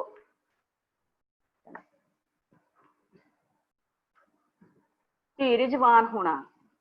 ਇਹ ਸਵਾਮੀ ਵਿਵੇਕਾਨੰਦ ਜੀ ਨੇ ਧੀਰਜਵਾਨ ਹੋਣਾ, ਉਹਨਾਂ ਨੂੰ ਹੌਸਲੇ ਵਾਲਾ ਤੇ ਧੀਰਜਵਾਨ ਹੋਣਾ ਚਾਹੀਦਾ ਹੈ। ਉਹ ਹਮੇਸ਼ਾ ਹਰ ਕੰਮ ਨੂੰ ਬੜੇ ਹੀ ਧੀਰਜ ਨਾਲ ਅਤੇ ਹੌਸਲੇ ਨਾਲ, ਕੋਈ ਵੀ ਸੰਸਥਾ ਦੇ ਜਾਂ ਬੱਚਿਆਂ ਤੇ ਕੋਈ ਏਦਾਂ ਆਪਸੀ ਸਮੱਸਿਆ ਆ ਜਾਂਦੀ ਹੈ ਤਾਂ ਉਸਨੂੰ ਧੀਰਜਵਾਨ ਬਣ ਕੇ ਉਹਨੂੰ ਧੀਰਜਵਾਨ ਨਾਲ ਹੌਸਲਾ ਦੇਣਾ ਚਾਹੀਦਾ ਹੈ ਤੇ ਧੀਰਜਵਾਨ ਹੀ ਉਹਨਾਂ ਦੇ ਵਿੱਚ ਮਤਲਬ ਇਸ ਤਰ੍ਹਾਂ ਦੇ ਜਜ਼ਬੇ ਭਰਨੇ ਚਾਹੀਦੇ ਹਨ ਤੇ ਉਹਨੂੰ ਕਾਹਲੀ ਨਹੀਂ ਕਰਨੀ ਚਾਹੀਦੀ। ਹਮੇਸ਼ਾ ਮਤਲਬ ਸਹਿਜ ਨਾਲ ਕੰਮ ਕਰਨਾ ਚਾਹੀਦਾ ਹੈ, ਕਦੇ ਵੀ ਮਨ ਕਾਹਲੀ ਨਹੀਂ ਪਾਉਣਾ ਚਾਹੀਦਾ। ਆਤਮ ਵਿਸ਼ਵਾਸ ਵਾਲਾ। ਉਸ ਦੇ ਵਿੱਚ ਇੰਨਾ ਆਪਣੇ ਆਪ ਦੇ ਵਿੱਚ ਵਿਸ਼ਵਾਸ ਹੋਣਾ ਚਾਹੀਦਾ ਹੈ ਕਿ ਉਹ ਬੱਚਿਆਂ ਨੂੰ ਇੰਨਾ ਆਪਣੇ ਕੌਨਫੀਡੈਂਸ ਵਿੱਚ ਲਵੇ ਕਿ ਉਹ ਬੱਚਿਆਂ ਨੂੰ ਵੀ ਹਰ ਤਰ੍ਹਾਂ ਦੇ ਨਾਲ ਉਹਨਾਂ ਨੂੰ ਵਿਸ਼ਵਾਸ ਦਿਵਾਵੇ ਤੇ ਉਹਦੇ ਵਿੱਚ ਆਪਣੇ ਆਪ ਵਿੱਚ ਵੀ ਵਿਸ਼ਵਾਸ ਹੋਣਾ ਚਾਹੀਦਾ ਹੈ, ਆਤਮ ਵਿਸ਼ਵਾਸ ਹੋਣਾ ਚਾਹੀਦਾ ਹੈ। ਜੋ ਵੀ ਉਹ ਕੰਮ ਕਰਾ ਰਿਹਾ ਹੈ ਤੇ ਉਹ ਵਿਸ਼ਵਾਸ ਨਾਲ ਹੀ ਕਰਵਾ ਰਿਹਾ ਹੈ ਤੇ ਉਸਨੂੰ ਆਪਣੇ ਹੋਣਾ ਚਾਹੀਦਾ ਹੈ ਕਿ ਜੋ ਮੈਂ ਕੰਮ ਕਰ ਰਿਹਾ ਹੈ ਇਹ ਸਹੀ ਕਰ ਰਿਹਾ ਹੈ। ਉਸਦੇ ਉੱਪਰ ਉਸਨੂੰ ਸਹੀ ਇਹ ਵਿਸ਼ਵਾਸ ਹੋਣਾ ਚਾਹੀਦਾ ਹੈ। ਜੋਸ਼ੀਲਾ ਤੇ ਮਿਹਨਤੀ। ਉਹ ਜੋਸ਼ ਵਾਲਾ, ਮਿਠਾਸ ਵਾਲਾ, ਜੋਸ਼ੀਲਾ ਅਤੇ ਮਿਹਨਤੀ ਹੋਣਾ ਚਾਹੀਦਾ ਹੈ। ਜੇਕਰ ਅਧਿਆਪਕ ਖੁਦ ਮਿਹਨਤੀ ਹੋਵੇਗਾ ਤੇ ਉਹ ਬੱਚਿਆਂ ਨੂੰ ਮਿਹਨਤ ਕਰਨੀ ਸਿਖਾਵੇਗਾ ਤੇ ਉਸ ਨੂੰ ਹਮੇਸ਼ਾ ਆਪਣੇ ਕੰਮ ਦੇ ਨਾਲ ਜੁਟੇ ਰਹਿਣਾ ਚਾਹੀਦਾ ਹੈ। ਆਪਣੀ ਕਲਾਸ ਦੇ ਵਿੱਚ ਬੱਚਿਆਂ ਨੂੰ ਪ੍ਰੈਕਟੀਕਲ ਦੇ ਵਿੱਚ ਵੱਧ ਤੋਂ ਵੱਧ ਉਹਨਾਂ ਨੂੰ ਮਿਹਨਤ ਕਰਾਉਣੀ ਚਾਹੀਦੀ ਹੈ ਤਾਂ ਕਿ ਬੱਚੇ ਗਾਂਹ ਉਹਨਾਂ ਨੂੰ ਕੋਈ ਉਹਨਾਂ ਦੇ ਕੰਮ ਦੇ ਵਿੱਚ ਮੁਸ਼ਕਲ ਆਦਿ ਨਾ ਆਵੇ। ਵਿਦਿਆਰਥੀਆਂ ਵਿੱਚ ਰੁਚੀ ਬਣਾਉਣ ਦੇ ਲਈ ਉਹਨਾਂ ਨੂੰ ਪ੍ਰੈਕਟੀਕਲ ਆਦਿ ਵੱਧ ਤੋਂ ਵੱਧ ਕਰਾਉਣੇ ਚਾਹੀਦੇ ਹਨ। ਕਲਾਸ ਦੇ ਵਿੱਚ ਬੈਠਿਆਂ ਉਹਨਾਂ ਦੀ ਜੋ ਪੜ੍ਹਾ ਰਿਹਾ ਹੈ ਤੇ ਵਿਦਿਆਰਥੀਆਂ ਦੇ ਵਿੱਚ ਉਹ ਇਸ ਤਰ੍ਹਾਂ ਦੀਆਂ ਐਗਜ਼ਾਮਪਲਾਂ ਦੇਵੇ ਤੇ ਇਸ ਤਰ੍ਹਾਂ ਦੀ ਉਦਾਹਰਨਾਂ ਦੇਵੇ ਕਿ ਉਹ ਬੱਚਿਆਂ ਦੇ ਵਿੱਚ ਰੁਚੀ ਆਦਿ ਬਣਾਈ ਰੱਖੇ ਤਾਂ ਕਿ ਬੱਚੇ ਵੀ ਉਸਦੇ ਕਿਸੇ ਵੀ ਲੈਸਨ ਨੂੰ ਜਾਂ ਪ੍ਰੈਕਟੀਕਲ ਨੂੰ ਧਿਆਨ ਨਾਲ ਸੁਣਨ। ਪੱਖਪਾਤ ਤੋਂ ਉੱਚਾ। ਪੱਖਪਾਤ ਉਹਨੂੰ ਅਧਿਆਪਕ ਨੂੰ ਕਦੇ ਵੀ ਕੋਈ ਵੀ ਪੱਖਪਾਤ ਨਹੀਂ ਕਰਨਾ ਚਾਹੀਦਾ ਅਤੇ ਉਹ ਜਿਵੇਂ ਜਾਤੀਵਾਦ ਹੋਇਆ ਜਾਂ ਕਈ ਵਾਰੀ ਕਲਾਸ ਦੇ ਵਿੱਚ ਬੱਚਾ ਕੋਈ ਹੁਸ਼ਿਆਰ ਹੁੰਦਾ ਹੈ ਅਤੇ ਕੋਈ ਨਲਾਇਕ ਹੁੰਦਾ ਹੈ, ਕੋਈ ਅਮੀਰ ਹੁੰਦਾ ਹੈ, ਕੋਈ ਗਰੀਬ ਹੁੰਦਾ ਹੈ, ਤੇ ਉਹਨਾਂ ਨੂੰ ਕਦੇ ਉਸ ਨੂੰ ਅਧਿਆਪਕ ਨੂੰ ਕਦੇ ਵੀ ਇਹ ਪੱਖਪਾਤ ਨਹੀਂ ਕਰਨਾ ਚਾਹੀਦਾ। ਉਹ ਹਮੇਸ਼ਾ ਪੱਖਪਾਤ ਜਾਂ ਰਾਜਨੀਤੀ ਦੇ ਮਾਮਲੇ 'ਚ ਹੋਇਆ ਜਾਂ ਸਮਾਜ ਪ੍ਰਤੀ ਹੋਇਆ, ਉਸ ਨੂੰ ਕਦੇ ਵੀ ਪੱਖਪਾਤ ਨਹੀਂ ਕਰਨਾ ਚਾਹੀਦਾ। ਚੰਗਾ ਨਿਆਂਸ਼ੀਲ ਹੋਣਾ ਚਾਹੀਦਾ ਹੈ। ਜੇਕਰ ਕੋਈ ਵੀ ਸੰਸਥਾ ਦੇ ਵਿੱਚ ਜਾਂ ਕਾਲਜ ਜਾਂ ਸਕੂਲ ਦੇ ਵਿੱਚ ਜਾਂ ਫੈਕਟਰੀਆਂ ਦੇ ਵਿੱਚ ਜਾਂ ਹੋਰ ਕਿਤੇ ਕੋਈ ਵੀ ਬੱਚੇ, ਉਸ ਦੀ ਡਿਊਟੀ ਬਣਦੀ ਹੈ ਕਿ ਜੋ ਕਿਤੇ ਆਪਸ ਵਿੱਚ ਲੜ ਵੀ ਪੈਂਦੇ ਹਨ ਜਾਂ ਉਹਨਾਂ ਦਾ ਇਸ ਤਰ੍ਹਾਂ ਕਰਕੇ ਕੋਈ ਆਪਸੀ ਝਗੜਾ ਹੋ ਜਾਂਦਾ ਹੈ, ਤੇ ਉਸ ਨੂੰ ਇਹ ਉੱਪਰ ਦਿੱਤਾ ਹੋਇਆ ਪੱਖਪਾਤ ਨਹੀਂ ਕਰਨਾ ਚਾਹੀਦਾ। ਉਹਨਾਂ ਦਾ ਸਹੀ ਫੈਸਲਾ ਕਰਨਾ ਚਾਹੀਦਾ ਹੈ, ਸਹੀ ਨਿਆਂ ਕਰਨੇ ਚਾਹੀਦੇ ਹਨ। ਸਮੇਂ ਦਾ ਪਾਬੰਦ ਹੋਣਾ, ਸਮੇਂ ਦਾ ਪਾਬੰਦ ਅਧਿਆਪਕ ਨੂੰ ਹਮੇਸ਼ਾ ਸਮੇਂ ਦਾ ਪਾਬੰਦ ਹੋਣਾ ਚਾਹੀਦਾ ਹੈ, ਉਹ ਆਪਣੀ ਡਿਊਟੀ ਤੇ ਸਮੇਂ ਨਾਲ ਆਵੇ ਤੇ ਜੇਕਰ ਉਹ ਆਪਣੀ ਡਿਊਟੀ ਤੇ ਆਵੇ ਤੇ ਜੇ ਉਹ ਕਲਾਸ ਵਿੱਚ ਸਮੇਂ ਸਿਰ ਆਵੇਗਾ ਤੇ ਆਪਣੇ ਬੱਚਿਆਂ ਨੂੰ ਸਹੀ ਢੰਗ ਨਾਲ ਉਹ ਪੜ੍ਹਾ ਸਕੇਗਾ, ਸਹੀ ਆਪਣਾ ਟਾਈਮ ਲਗਾ ਸਕੇਗਾ ਅਤੇ ਉਸ ਨੂੰ ਤਾਂ ਕਿ ਬੱਚੇ ਵੀ ਉਸ ਰੂਟੀਨ ਵਿੱਚ ਬਣੇ ਰਹਿਣ ਕਿ ਸਾਡਾ ਅਧਿਆਪਕ ਆਉਣ ਵਾਲਾ ਹੈ, ਸਾਡਾ ਟੀਚਰ ਕਲਾਸ ਵਿੱਚ ਆਉਣ ਵਾਲਾ ਹੈ, ਤੇ ਉਹ ਵੀ ਪੜ੍ਹਨ ਦੇ ਲਈ ਬਿਲਕੁਲ ਤਿਆਰ ਰਹਿਣ। ਇਸ ਕਰਕੇ ਉਹਨੂੰ ਸਮੇਂ ਦਾ ਹਮੇਸ਼ਾ ਪਾਬੰਦ ਰਹਿਣਾ ਚਾਹੀਦਾ ਹੈ। ਕੰਮ ਵਿੱਚ ਦਿਲਚਸਪੀ, ਉਸ ਨੂੰ ਜਿਹੜਾ ਵੀ ਉਹ ਕੰਮ ਕਰਾ ਰਿਹਾ ਹੈ ਉਸ ਦੇ ਵਿੱਚ ਉਹ ਪੂਰੀ ਦਿਲਚਸਪੀ ਨਾਲ ਕਰਾਵੇ। ਇਸ ਤਰ੍ਹਾਂ ਨਾ ਹੋਵੇ ਕੋਈ ਜਿਵੇਂ ਫਾਰਮੈਲਿਟੀ ਹੋਵੇ, ਤੇ ਉਹ ਇਸ ਤਰ੍ਹਾਂ ਕੰਮ ਦੇ ਵਿੱਚ ਜੇਕਰ ਉਸਦਾ ਆਪਣਾ ਇੰਟਰਸਟ ਹੋਊਗਾ, ਉਹ ਆਪਣੀ ਦਿਲਚਸਪੀ ਲਊਗਾ, ਤਾਂ ਬੱਚੇ ਵੀ ਦਿਲਚਸਪੀ ਨਾਲ ਸਿੱਖਣਗੇ ਤੇ ਬੱਚੇ ਵੀ ਦਿਲਚਸਪੀ ਨਾਲ ਕੰਮ ਕਰਨਗੇ। ਤੇ ਉਸਨੂੰ ਕੰਮ ਦੇ ਵਿੱਚ ਦਿਲਚਸਪੀ ਇਸ ਤਰ੍ਹਾਂ ਰੱਖਣੀ ਚਾਹੀਦੀ ਹੈ ਕਿ ਉਹ ਵੱਖ-ਵੱਖ ਤਰ੍ਹਾਂ ਦੀਆਂ ਐਗਜ਼ਾਮਪਲਾਂ, ਵੱਖ-ਵੱਖ ਤਰ੍ਹਾਂ ਦੇ ਪ੍ਰੈਕਟੀਕਲ ਉਸਨੂੰ ਸ਼ੋਅ ਕਰਨ ਤਾਂ ਕਿ ਬੱਚਿਆਂ ਨੂੰ ਉਹ ਪ੍ਰੇਰਨਾ ਮਿਲੇ ਕਿ ਉਸ ਕੰਮ ਦੇ ਵਿੱਚ ਉਹ ਚੰਗੀ ਤਰ੍ਹਾਂ ਦਿਲਚਸਪੀ ਲੈ ਸਕਣ। ਇਸ ਤੋਂ ਅੱਗੇ ਇੰਸਟ੍ਰਕਟਰ ਦੀਆਂ ਜ਼ਿੰਮੇਵਾਰੀਆਂ, ਸਿੱਖਿਆ ਦੇਣਾ ਜਿਵੇਂ ਕਿ ਮਤਲਬ ਤਸਵੀਰ ਦੇ ਵਿੱਚ ਦਿਖਾਇਆ ਗਿਆ ਹੈ ਕਿ ਮੈਂ ਖੁਦ ਆਪ ਬਹੁਤ ਸਾਰੀਆਂ ਡਿਊਟੀਆਂ ਕੀਤੀਆਂ ਹੋਈਆਂ ਹਨ ਅਤੇ ਮੈਂ ਬੱਚਿਆਂ ਨੂੰ ਵੱਧ ਤੋਂ ਵੱਧ ਆਪਣੀ ਵਧੀਆ ਉਹਨਾਂ ਨੂੰ ਸਿੱਖਿਆ ਦੇ ਕੇ ਵਧੀਆ ਪ੍ਰੇਰਿਤ ਕੀਤਾ ਹੈ। ਸਿੱਖਿਆ ਵਧੀਆ ਇਸ ਤਰ੍ਹਾਂ ਦੀ ਔਖੀ ਤੋਂ ਸੌਖੀ ਵੱਲ ਲਿਜਾ ਕੇ ਉਹਨਾਂ ਨੂੰ ਸਮਝਾਉਣਾ ਚਾਹੀਦਾ ਹੈ ਤੇ ਵਧੀਆ ਸਿੱਖਿਆ ਦੇਣੀ ਚਾਹੀਦੀ ਹੈ। ਉਹਨਾਂ ਨੂੰ ਸਮਾਜ ਪ੍ਰਤੀ, ਦੇਸ਼ ਪ੍ਰਤੀ ਅਤੇ ਆਪਣੇ ਸੰਸਥਾ ਪ੍ਰਤੀ, ਆਪਣੇ ਅਧਿਆਪਕਾਂ ਪ੍ਰਤੀ ਵਧੀਆ ਸਿੱਖਿਆ ਦੇਣੀ ਚਾਹੀਦੀ ਹੈ ਅਤੇ ਵਧੀਆ ਪ੍ਰੈਕਟੀਕਲ ਉਹਨਾਂ ਨੂੰ ਸਿਖਾਉਣੇ ਚਾਹੀਦੇ ਹਨ। ਔਖੇ ਤੋਂ ਸੌਖੇ ਵੱਲ ਜਾ ਕੇ ਪ੍ਰੈਕਟੀਕਲ ਸਿਖਾਉਣੇ ਚਾਹੀਦੇ ਹਨ ਅਤੇ ਵਧੀਆ ਥਿਊਰੀ ਪੜ੍ਹਾਉਣੀ ਚਾਹੀਦੀ ਹੈ। ਥਿਊਰੀ ਦੇ ਵਿੱਚ ਜੋ ਵੀ ਮੀਨਿੰਗ ਆਉਂਦੇ ਹਨ, ਔਖੇ ਆਉਂਦੇ ਹਨ, ਉਹ ਚੰਗੀ ਤਰ੍ਹਾਂ ਉਹਨਾਂ ਨੂੰ ਸਮਝਾਉਣੇ ਚਾਹੀਦੇ ਹਨ ਤਾਂ ਕਿ ਬੱਚਿਆਂ ਨੂੰ ਸਮਝ ਆ ਸਕੇ, ਕਿਉਂਕਿ ਅੱਜ ਕੱਲ੍ਹ ਦੇ ਬੱਚੇ ਇੰਨੇ ਵਧੀਆ ਮਤਲਬ ਸਮਝ ਨਹੀਂ ਪਾ ਸਕਦੇ ਕਿ ਉਹਨਾਂ ਨੂੰ ਔਖੇ ਤੋਂ ਸੌਖੇ ਵੱਲ ਜਾਣਾ ਚਾਹੀਦਾ ਹੈ। ਮੁਲਾਂਕਣ ਕਰਨਾ, ਜੇਕਰ ਅਸੀਂ ਕਲਾਸ ਦੇ ਵਿੱਚ ਕੁਛ ਪੜ੍ਹਾਇਆ ਹੈ ਤਾਂ ਉਸ ਦਾ ਮੁਲਾਂਕਣ ਸਾਨੂੰ ਕਰਨਾ ਚਾਹੀਦਾ ਹੈ। ਬੱਚਿਆਂ ਨੂੰ ਕੁਐਸਚਨ ਪੁੱਟ ਕਰਨੇ ਚਾਹੀਦੇ ਹਨ। ਜੇਕਰ ਕੋਈ ਵੀ ਬੱਚਾ ਕਲਾਸ ਵਿੱਚ ਪੜ੍ਹਦਾ ਹੈ, ਇਹ ਨਹੀਂ ਕਿ ਉਹ ਕਲਾਸ ਵਿੱਚ ਇਕੱਲਾ ਹੀ ਬੱਚਾ ਆਪਾਂ ਕਈ ਵਾਰੀ ਕਲਾਸ ਦੇ ਵਿੱਚ ਇੱਕ ਨੂੰ ਖੜਾ ਕਰਕੇ ਕਹਿ ਦਿੰਦੇ ਹਾਂ ਕਿ ਚੱਲ ਤੂੰ ਪੜ੍ਹੀ ਚੱਲ, ਤੇ ਦੂਜੇ ਬੱਚੇ ਜਾਂ ਤਾਂ ਸੁਸਤ ਹੋਏ ਬੈਠੇ ਹੁੰਦੇ ਹਨ ਤੇ ਜਾਂ ਫਿਰ ਉਹ ਨੀਵੀਆਂ ਪਾ ਕੇ ਬੈਠੇ ਹੁੰਦੇ ਹਨ, ਉਹ ਧਿਆਨ ਨਹੀਂ ਦਿੰਦੇ ਹੁੰਦੇ ਕਿਉਂਕਿ ਅਸੀਂ ਇੰਸਟ੍ਰਕਟਰ ਉਹਨਾਂ ਵੱਲ ਧਿਆਨ ਨਹੀਂ ਦਿੰਦੇ। ਸੋ ਇਸ ਕਰਕੇ ਉਹਨਾਂ ਨੂੰ ਵਾਰੀ ਹਰ ਬੱਚੇ ਨੂੰ ਥੋੜਾ ਟਾਈਮ ਦਿੰਦੇ ਰਹਿਣਾ ਚਾਹੀਦਾ ਹੈ ਵੀ ਤੂੰ ਪੜ੍ਹ, ਹੁਣ ਤੂੰ ਪੜ੍ਹ, ਇਸ ਤੋਂ ਬਾਅਦ, ਤਾਂ ਕਿ ਉਹ ਸਾਰੇ ਬੱਚਿਆਂ ਦਾ ਧਿਆਨ ਆ ਜਿਹੜਾ ਕਲਾਸ ਵਿੱਚ ਲੱਗਿਆ ਰਵੇ। ਅਤੇ ਫਿਰ ਉਸ ਤੋਂ ਬਾਅਦ ਜਦੋਂ ਉਹ ਲੈਸਨ ਪੜ੍ਹਾਇਆ ਜਾਂਦਾ ਹੈ, ਪਰ ਉਸ ਤੋਂ ਬਾਅਦ ਉਹਨਾਂ ਨੂੰ ਕੁਐਸਚਨ ਪੁੱਟ ਕਰਨੇ ਚਾਹੀਦੇ ਹਨ ਤਾਂ ਕਿ ਉਹਨਾਂ ਨੂੰ ਪਤਾ ਲੱਗੇ ਕਿ ਵੀ ਮੈਂ ਕਲਾਸ ਵਿੱਚ ਸੀ ਜਾਂ ਨਹੀਂ ਸੀ। ਇਸ ਕਰਕੇ ਉਹਨਾਂ ਦਾ ਮੁਲਾਂਕਣ ਵੀ ਕਰਨਾ ਚਾਹੀਦਾ, ਉਹਨਾਂ ਨੂੰ ਕੁਐਸਚਨਾਂ ਪੁੱਟ ਕਰਨੇ ਚਾਹੀਦੇ ਹਨ। ਪ੍ਰੀਖਿਆ ਲੈਣ ਦੇ ਸਮੇਂ ਉਹਨਾਂ ਦੇ ਪੂਰੇ ਪ੍ਰਬੰਧ ਹੋਣੇ ਚਾਹੀਦੇ ਹਨ। ਉਹਨਾਂ ਨੂੰ ਠੀਕ ਢੰਗ ਨਾਲ ਬਿਠਾਉਣਾ ਚਾਹੀਦਾ ਹੈ ਅਤੇ ਉਹਨਾਂ ਨੂੰ ਜੋ ਵੀ ਚੀਜ਼ਾਂ ਉਸ ਟੇਬਲ ਤੇ ਅਸੀਂ ਪ੍ਰੀਖਿਆ ਲੈਂਦੇ ਸਮੇਂ ਜੋ ਵੀ ਪ੍ਰੋਵਾਈਡ ਕਰਨੀਆਂ ਹਨ, ਉਹਨਾਂ ਨੂੰ ਇੰਸਟ੍ਰਕਟਰ ਦਾ ਜਿਸ ਦੀ ਡਿਊਟੀ ਆ ਉਸਦਾ ਫਰਜ਼ ਬਣਦਾ ਕਿ ਉਸਨੂੰ ਉੱਥੇ ਜਾ ਕੇ ਉਸਨੂੰ ਪੜ੍ਹਾਵੇ ਅਤੇ ਇਹ ਨਾ ਹੋਵੇ ਕਿ ਸਿਖਿਆਰਥੀ ਆਪ ਉੱਠ ਕੇ ਉਹਨਾਂ ਦੇ ਕੋਲ ਆਵੇ। ਅਤੇ ਉਹਨਾਂ ਨੂੰ ਪ੍ਰੀਖਿਆ ਲੈਣ ਤੋਂ ਪਹਿਲਾਂ ਐਗਜ਼ਾਮ ਹਾਲ ਵਿੱਚ ਵੜਨ ਤੋਂ ਪਹਿਲਾਂ ਉਹਨਾਂ ਨੂੰ ਇਹ ਸਮਝਾਉਣਾ ਚਾਹੀਦਾ ਹੈ ਕਿ ਕਿਸੇ ਨੇ ਸ਼ੋਰ ਸ਼ਰਾਬਾ ਨਹੀਂ ਕਰਨਾ ਅਤੇ ਕਿਸੇ ਨੇ ਵੀ ਕੋਈ ਚੀਜ਼ ਮੰਗਣੀ ਆਪਣੀ ਜਗ੍ਹਾ ਤੇ ਖੜ ਕੇ ਮੰਗਣੀ ਹੈ। ਤੋ ਇਸ ਕਰਕੇ ਇਹ ਵੀ ਪ੍ਰੀਖਿਆ ਲੈਣੀ ਇੱਕ ਵਧੀਆ ਨੀਤੀ ਹੈ ਕਿ ਵਧੀਆ ਢੰਗ ਨਾਲ ਪ੍ਰੀਖਿਆ ਲਈ ਜਾਵੇ ਤਾਂ ਬੱਚਿਆਂ ਦਾ ਵੀ ਧਿਆਨ ਹੋਰ ਪੜ੍ਹਾਈ ਵੱਲ ਜਾਂਦਾ ਹੈ ਤੇ ਉਹ ਹੋਰ ਸਿੱਖਣ ਵੱਲ ਜਾਂਦਾ ਹੈ। ਨਿਗਰਾਨੀ ਦਾ ਕੰਮ ਜਿਵੇਂ ਕਿ ਪ੍ਰੀਖਿਆ ਲੈਂਦੇ ਸਮੇਂ ਸਾਨੂੰ ਆਲੇ ਦੁਆਲੇ ਦੀ ਸਾਨੂੰ ਲੋਕ ਬਹੁਤ ਸਾਰੇ ਜਿਵੇਂ ਕਿ ਆਮ ਹੀ ਸਕੂਲਾਂ ਕਾਲਜਾਂ ਵਿੱਚ ਚੱਲਦਾ ਹੈ ਕਿ ਨਕਲਾਂ ਦਾ ਸਿਸਟਮ ਦਾ ਵੀ ਨਿਗਰਾਨੀ ਰੱਖਣੀ ਚਾਹੀਦੀ ਹੈ ਕਿ ਕੋਈ ਬੱਚਾ ਇੱਧਰ ਉੱਧਰ ਫਿਰ ਕੇ ਬੱਚਿਆਂ ਨੂੰ ਕੋਈ ਡਿਸਟਰਬ ਤਾਂ ਨਹੀਂ ਕਰ ਰਿਹਾ ਜਾਂ ਬੱਚਿਆਂ ਨੂੰ ਕੋਈ ਨਕਲਾਤ ਤਾਂ ਨਹੀਂ ਫੜਾ ਰਿਹਾ ਜਾਂ ਕੋਈ ਹੋਰ ਸਮੱਗਰੀ ਤਾਂ ਨਹੀਂ ਦੇ ਰਿਹਾ। ਇਸ ਕਰਕੇ ਉਹਨਾਂ ਨੂੰ ਆਪਣੀ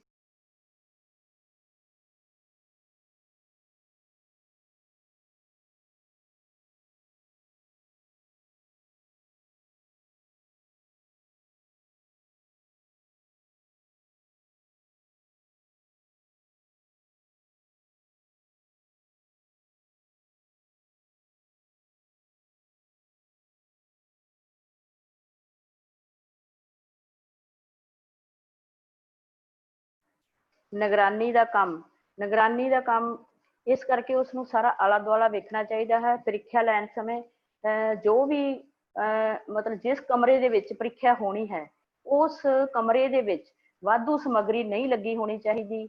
ਕੋਈ ਚਾਰਟ ਵਗੈਰਾ ਕੋਈ ਬੋਰਡ ਵਗੈਰਾ ਤੇ ਕੁਛ ਨਹੀਂ ਲਿਖਿਆ ਹੋਣਾ ਚਾਹੀਦਾ।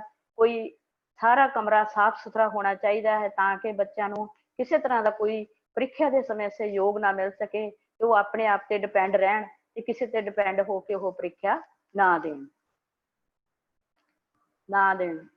ਸਿੱਖਿਆ ਦੇਣਾ ਬੱਚਿਆਂ ਨੂੰ ਵਧੀਆ ਗਾਈਡ ਕਰਨਾ ਚਾਹੀਦਾ ਹੈ, ਵਧੀਆ ਸਿੱਖਿਆ ਦੇਣੀ ਚਾਹੀਦੀ ਹੈ ਅਤੇ ਬੱਚਿਆਂ ਨੂੰ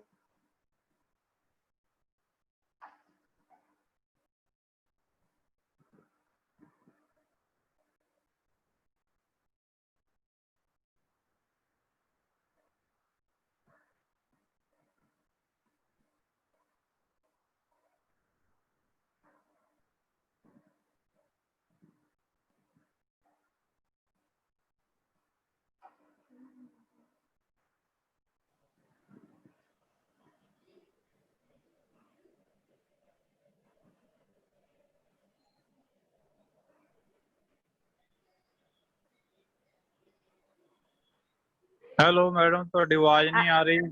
ਸਰ ਇੱਕ ਮਿੰਟ ਹੋਰ ਥੋੜੀ ਜਿਹੀ ਆ ਗਈ ਪ੍ਰੋਬਲਮ। ਠੀਕ ਪ੍ਰਬੰਧ ਹੈ। ਕਰਨਾ, ਹਾਂਜੀ ਸੌਰੀ ਸਰ, ਪ੍ਰਬੰਧ ਕਰਨਾ, ਹਾਂਜੀ ਪ੍ਰਬੰਧ ਕਰਨਾ ਇੰਸਪੈਕਟਰ ਨੂੰ ਚਾਹੀਦਾ ਹੈ ਕਿ ਆਪਣੀ ਸੰਸਥਾ ਦੇ ਵਿੱਚ ਵਧੀਆ ਪ੍ਰਬੰਧ ਕਰਨੇ ਚਾਹੀਦੇ ਹਨ ਤਾਂ ਕਿ ਬੱਚਿਆਂ ਨੂੰ ਉਹਨਾਂ ਨੂੰ ਵਧੀਆ ਪ੍ਰਬੰਧ ਲੱਗੇ ਤੇ ਵਧੀਆ ਹੀ ਉਹ ਮਤਲਬ ਇਸ ਪ੍ਰਬੰਧ ਦੀ ਸ਼ਲਾਘਾ ਕਰ ਸਕਣ।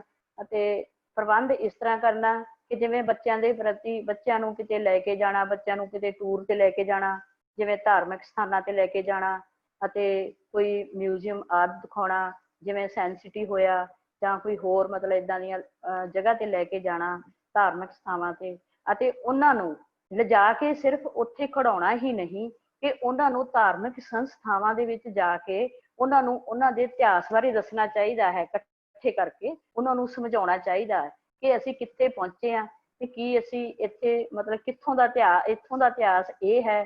ਤੇ ਜਿਵੇਂ ਸਾਇੰਸ ਸਿਟੀ ਆ ਉਸ ਦੇ ਬਾਰੇ ਵਿੱਚ ਬੱਚਿਆਂ ਨੂੰ ਇਕੱਠੇ ਕਰਕੇ ਇਕੱਲੇ ਸਾਰੇ ਬੱਚਿਆਂ ਨੂੰ ਇਕੱਠੇ ਕਰਕੇ ਸਮਝਾਉਣਾ ਚਾਹੀਦਾ ਹੈ।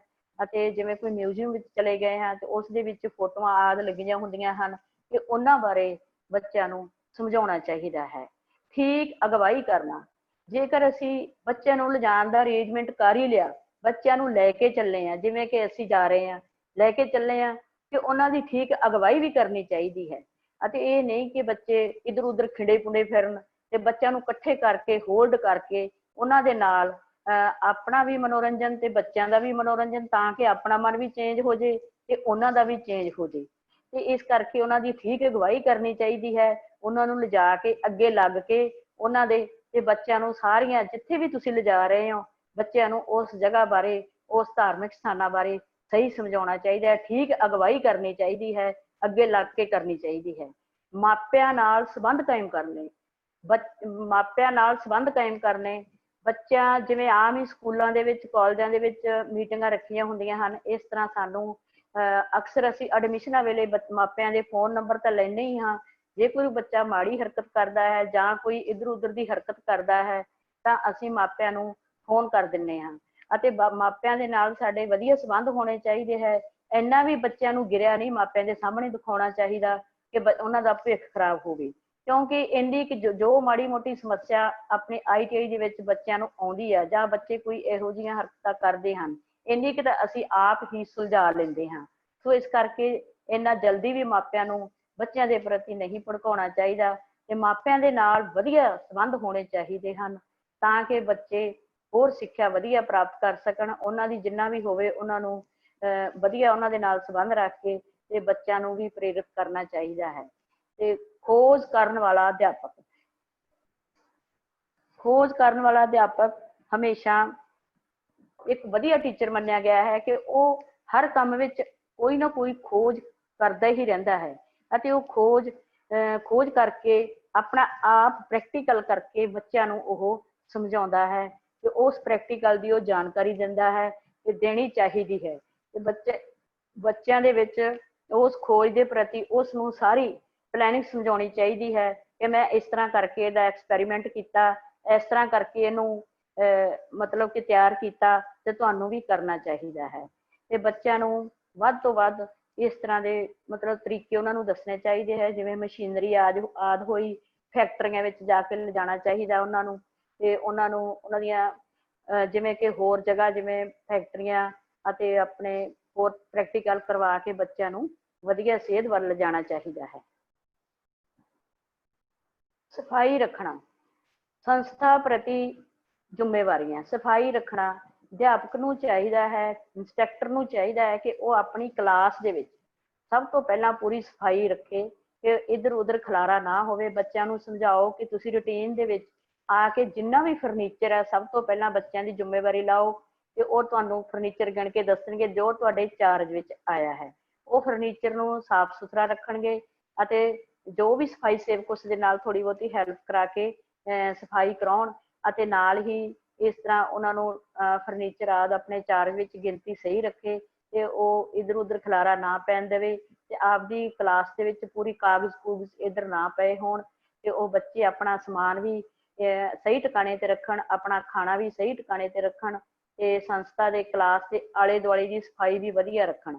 ਜਿਵੇਂ ਕਿ ਆਮ ਹੀ ਬੱਚਿਆਂ ਨੂੰ ਅਸੀਂ ਮਤਲਬ ਇਸ ਤਰ੍ਹਾਂ ਉਹਨਾਂ ਤੋਂ ਕਦੇ ਕਦੇ ਮਤਲਬ ਕਿ ਸਮਾਜ ਸੇਵਾ ਵੀ ਅਸੀਂ ਕਰਾ ਲੈਂਦੇ ਹਾਂ, ਜਿਵੇਂ ਕਿ ਬੱਚਿਆਂ ਨੂੰ ਬੜੇ ਪਿਆਰ ਨਾਲ ਰੱਖਿਆ ਜਾਂਦਾ ਹੈ ਤੇ ਕੋਈ ਬੱਚੇ ਸਾਰੇ ਇੱਕੋ ਜਿਹੇ ਨਹੀਂ ਹੁੰਦੇ। ਜੇ ਇੱਕੋ ਜਿਹੇ ਨਹੀਂ ਹੁੰਦੇ ਤਾਂ ਉਹਨਾਂ ਨੂੰ ਸਮਝਾਉਣਾ ਵੀ ਚਾਹੀਦਾ ਹੈ ਕਿ ਇਹ ਆਪਣੀ ਸੰਸਥਾ ਹੈ, ਇਹ ਕੋਈ ਇੱਕ ਜਣੇ ਦੀ ਪ੍ਰੋਪਰਟੀ ਨਹੀਂ ਹੈ, ਠੀਕ ਹੈ, ਇਹ ਆਪਣਾ ਗੁਰਦੁਆਰਾ ਹੈ, ਇਹ ਆਪਣੀ ਸਾਂਝੀ ਜਗ੍ਹਾ ਹੈ। ਆਪਾਂ ਸਾਰਿਆਂ ਨੇ ਅਸੀਂ ਸਾਰੇ ਰਲ ਕੇ ਇਸ ਦੀ ਸਫਾਈ ਰੱਖਣੀ ਹੈ। ਤੋ ਇਸ ਕਰਕੇ ਆਪਦੀ ਸੰਸਥਾ ਦੀ ਸਫਾਈ ਦਾ ਪੂਰਾ ਧਿਆਨ ਰੱਖਣਾ ਚਾਹੀਦਾ ਹੈ। ਸੱਭਿਆਚਾਰ ਤੇ ਖੇਡਾਂ ਕਰਾਉਣੀਆਂ, ਬੱਚਿਆਂ ਨੂੰ ਹਮੇਸ਼ਾ ਸੱਭਿਆਚਾਰ ਬਾਰੇ ਵੀ ਨੌਲੇਜ ਦੇਣੀ ਚਾਹੀਦੀ ਹੈ ਤੇ ਬੱਚਿਆਂ ਨੂੰ ਪੁਰਾਣੇ ਸੱਭਿਆਚਾਰ ਅਤੇ ਨਵੇਂ ਸੱਭਿਆਚਾਰ ਦੇ ਨਾਲ ਤੁਲਨਾ ਕਰਕੇ ਇਹ ਦੱਸਣੀ ਚਾਹੀਦੀ ਹੈ ਕਿ ਪੁਰਾਣਾ ਸੱਭਿਆਚਾਰ ਸਾਡਾ ਕੀ ਸੀ ਤੇ ਨਵਾਂ ਸਾਡਾ ਸੱਭਿਆਚਾਰ ਕੀ ਹੈ। ਇਸ ਕਰਕੇ ਸੱਭਿਆਚਾਰ ਵੀ ਕਰਾਉਣੇ ਚਾਹੀਦੇ ਹਨ। ਸਭ ਤੋਂ ਪਹਿਲਾਂ ਸਾਨੂੰ ਸੰਸਥਾ ਲੈਵਲ ਦਾ ਸੱਭਿਆਚਾਰ ਕਰਾਉਣਾ ਚਾਹੀਦਾ ਹੈ, ਫਿਰ ਉਸ ਤੋਂ ਬਾਅਦ ਸਾਨੂੰ ਜ਼ੋਨ ਦੀਆਂ ਖੇਡਾਂ ਅਤੇ ਸੱਭਿਆਚਾਰ ਕਰਾਉਣੇ ਚਾਹੀਦੇ ਹਨ। ਫਿਰ ਸਾਨੂੰ ਬੱਚਿਆਂ ਨੂੰ ਸਟੇਟ ਲੈਵਲ ਤੇ ਜਾਣਾ ਚਾਹੀਦਾ ਹੈ। ਉਹਨਾਂ ਨੂੰ ਇੰਨਾ ਗਾਈਡ ਕਰੋ, ਉਹਨਾਂ ਨੂੰ ਇੰਨਾ ਮੋਟੀਵੇਸ਼ਨ ਕਰੋ ਕਿ ਬੱਚੇ ਆਪਣੇ ਆਪ ਹੀ ਇਸ ਪਾਸੇ ਵੱਲ ਆ ਜਾਣ ਕਿ ਉਹਨਾਂ ਦੀਆਂ ਖੇਡਾਂ ਕਰਾਉਣੀਆਂ ਚਾਹੀਦੀਆਂ ਹਨ। ਜਿਵੇਂ ਕਿ ਆਮ ਹੀ ਬੱਚੇ ਜਿੰਮਾਂ ਵਿੱਚ ਜਾਂਦੇ ਹਨ, ਜਿਮ ਵਿੱਚ ਜਾ ਕੇ ਆਪਣੇ ਉਹ ਬੋਡੀ ਦਾ ਸਰੀਰ ਦਾ ਧਿਆਨ ਰੱਖਦੇ ਹਨ ਤੇ ਇਸ ਤਰ੍ਹਾਂ ਕਰਕੇ ਕਿ ਸਾਡੇ ITIਆਂ ਦੇ ਵਿੱਚ ਵੀ ਖੇਡਾਂ ਹੋਣੀਆਂ ਚਾਹੀਦੀਆਂ ਹਨ। ਬੱਚਿਆਂ ਦਾ ਕੋਈ ਦਿਨ ਹੋਣਾ ਚਾਹੀਦਾ ਹੈ ਕਿ ਉਹ ਉਸ ਦਿਨ ਗੇਮਾਂ ਹੀ ਕਰਨ। ਜਿਸ ਤਰ੍ਹਾਂ ਕਿ ਅਸੀਂ ਆਪ ਹੀ ਖੁਦ ਮੈਂ ਸ਼ੁੱਕਰਵਾਰ ਬੱਚਿਆਂ ਨੂੰ ਹਮੇਸ਼ਾ ਉਹਨਾਂ ਦੀ ਜਿਵੇਂ ਪਹਿਲਾਂ ਸਕੂਲਾਂ ਦੇ ਵਿੱਚ ਬਾਲ ਸਭਾ ਲੱਗਦੀ ਹੁੰਦੀ ਸੀ, ਮੈਂ ਇਸ ਤਰ੍ਹਾਂ ਕਰਕੇ ਉਹਨਾਂ ਦੀ ਬਾਲ ਸਭਾ ਲਗਾਉਣੀ ਆ ਅਤੇ ਉਹਨਾਂ ਬੱਚਿਆਂ ਨੂੰ ਕੋਈ ਬੱਚਾ ਮੈਨੂੰ ਨਾਟਕ, ਕੋਈ ਚੁਟਕਲਾ, ਸਾਨੂੰ ਏਦਾਂ ਕਰਕੇ ਉਹਨਾਂ ਨੂੰ ਅਸੀਂ ਮੋਟੀਵੇਸ਼ਨ ਕਰਦੇ ਹਾਂ ਤਾਂ ਕਿ ਬੱਚਿਆਂ ਦਾ ਰੁਝਾਨ ITI ਦੇ ਵਿੱਚ ਰੁੱਝਿਆ ਰਵੇ ਤੇ ਬੱਚੇ ਨਾ ਤਾਂ ਗੈਰ ਹਾਜ਼ਰ ਹੋਣਗੇ ਤੇ ਨਾਲ ਹੀ ਉਹਨਾਂ ਦਾ ਇੰਟਰਸਟ ਵੀ ਵਧਿਆ ਰਹੂਗਾ। ਅਨੁਸ਼ਾਸਨ ਕਾਇਮ ਰੱਖਣਾ, ਬੱਚਿਆਂ ਦਾ ਅਨੁਸ਼ਾਸਨ ਕਾਇਮ ਰੱਖਣਾ। ਬੱਚਿਆਂ ਦੇ ਵਿੱਚ ਸਭ ਤੋਂ ਪਹਿਲਾਂ ਟੀਚਰ ਨੂੰ ਆਪ ਨੂੰ ਖੁਦ ਨੂੰ ਅਨੁਸ਼ਾਸਨ ਦੇ ਵਿੱਚ ਰਹਿਣਾ ਚਾਹੀਦਾ ਹੈ ਤੇ ਉਹ ਅਨੁਸ਼ਾਸਨ ਕਾਇਮ ਫੇਰ ਹੀ ਸੰਸਥਾ ਵਿੱਚ ਹੋ ਸਕਦਾ ਹੈ ਜੇਕਰ ਟੀਚਰ ਖੁਦ ਆਪ ਅਨੁਸ਼ਾਸਨ ਵਿੱਚ ਨਹੀਂ ਹੈ। ਤੇ ਅਨੁਸ਼ਾਸਨ ਕਾਇਮ ਰੱਖਣ ਦੇ ਵਿੱਚ ਜਿਵੇਂ ਕਿ ਬੱਚਿਆਂ ਨੂੰ ਵਰਦੀਆਂ ਆਦਿ ਲਗਾਈਆਂ ਜਾਂਦੀਆਂ ਹਨ, ਉਹਨਾਂ ਨੂੰ ਹਮੇਸ਼ਾ ਵਰਦੀ ਪਾ ਕੇ ਆਉਣ ਲਈ ਕਿਹਾ ਜਾਵੇ ਤੇ ਉਹਨਾਂ ਨੂੰ ਇੱਧਰ ਉੱਧਰ ਫਿਰਨ ਤੋਂ ਰੋਕਿਆ ਜਾਵੇ, ਤਾਂ ਕਿ ਬੱਚੇ ਇੱਧਰ ਉੱਧਰ ਘੁੰਮਦੇ ਫਿਰਦੇ ਆ ਤੇ ਉਹ ਸ਼ਰਾਰਤਾਂ ਆਦਿ ਕਰਦੇ ਫਿਰਦੇ ਆ ਤੇ ਇਹ ਕੋਈ ਅਨੁਸ਼ਾਸਨ ਨਹੀਂ ਹੈ। ਜਿੰਨਾ ਚਿਰ ਅਸੀਂ ਆਪਣੀ ਸੰਸਥਾ ਵਿੱਚ ਰਹਿਣਾ ਹੈ ਇੰਸਪੈਕਟਰ ਨੇ, ਉਹਨਾਂ ਚਿਰ ਆਪਣੇ ਬੱਚਿਆਂ ਤੇ ਪੂਰਨ ਨਿਗਰਾਨੀ ਰੱਖਣੀ ਚਾਹੀਦੀ ਹੈ ਤੇ ਅਨੁਸ਼ਾਸਨ ਕਾਇਮ ਰੱਖਣਾ ਚਾਹੀਦਾ ਹੈ।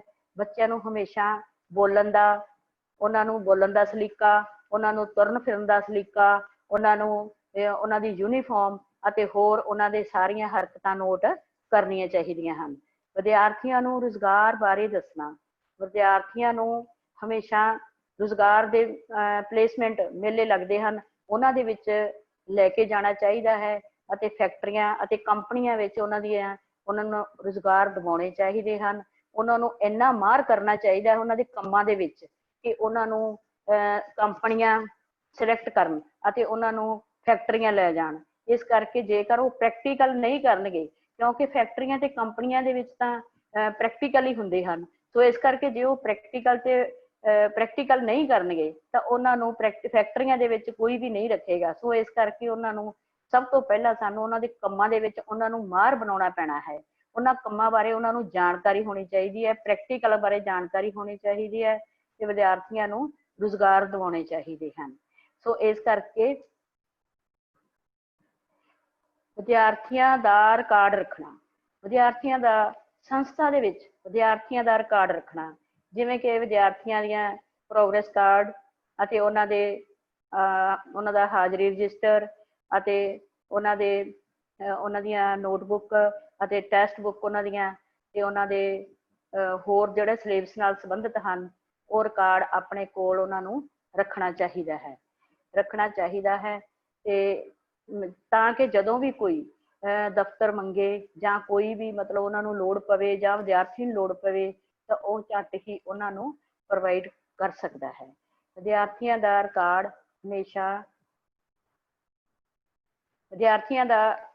ਹਮੇਸ਼ਾ ਇੰਸਟ੍ਰਕਟਰ ਕੋਲੇ ਹੋਣਾ ਚਾਹੀਦਾ ਹੈ ਅਤੇ ਉਹ ਵਿਦਿਆਰਥੀਆਂ ਨੂੰ ਜੋ ਵੀ ਜੋਬ ਤਿਆਰ ਕਰਨੀ ਹੈ, ਜੋ ਵੀ ਉਸਨੇ ਜੋਬ ਦੱਸੀ ਹੈ, ਉਹ ਜੋਬ ਜਮ੍ਹਾਂ ਕਰਾਉਣੀ ਚਾਹੀਦੀ ਹੈ ਕਿ ਉਸ ਨੂੰ ਇਹ ਦੱਸਣਾ ਚਾਹੀਦਾ ਹੈ ਕਿ ਮੈਂ ਇੰਨੇ ਸਮੇਂ ਦੇ ਵਿੱਚ ਤੇਥੋਂ ਇਹ ਸਮਾਨ ਲੈ ਲੈਣਾ ਹੈ, ਤਾਂ ਕਿ ਵਿਦਿਆਰਥੀ ਵੀ ਆਪਣੇ ਕੰਮ ਦੇ ਪ੍ਰਤੀ ਚੌਕਸ ਰਹੇ ਅਤੇ ਇੰਸਟ੍ਰਕਟਰ ਨੂੰ ਵੀ ਪਤਾ ਹੋਣਾ ਚਾਹੀਦਾ ਹੈ।